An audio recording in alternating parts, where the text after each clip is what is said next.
15 minutos. 15 demora. ¿Qué tal se prepara?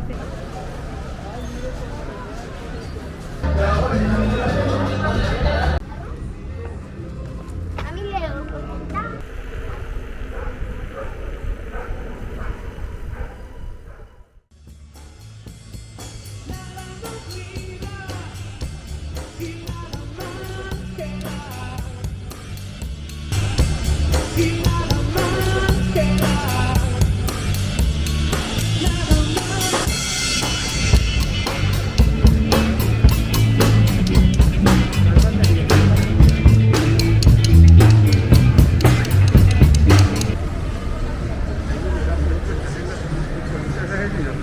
¿Cuál coso?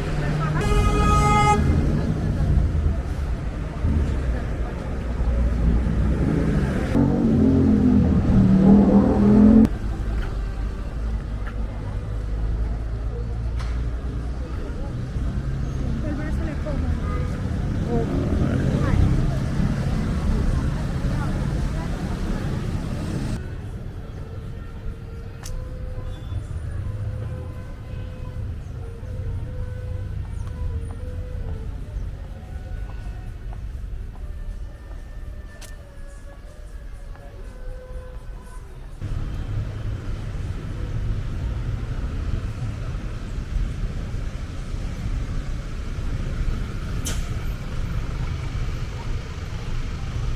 De la gracia, pero que hagamos que desciendan bendiciones sobre otros es ciertamente un...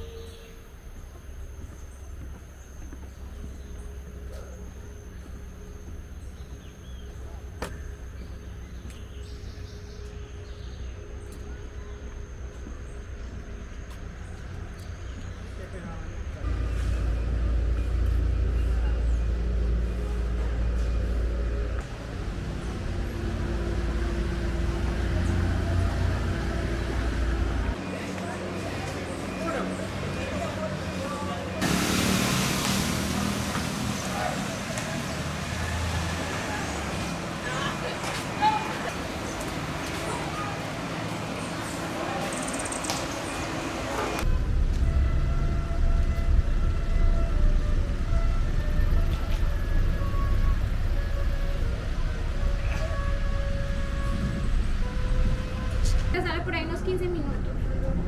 15 demora. ¿Qué tal se prepara fresquitos? Ah, ya. Aquí no hay nada preparado. ¿Y en qué sabores tienes? Tenemos las tradicionales que son la hawaiana, pollo con champiñón, carne champiñón y carnes, esas a 11.000. La porción la manejamos redondita. Viene partida en 4 y si quieres 2 sabores, de 2 sabores. Y las especiales ya la mexicana, la mix de carnes y esa sí cuesta 13.000. Igual, redondita, se parte en 4 y 2 sabores. Si quieres. Listo. Gracias, amor. Con gusto.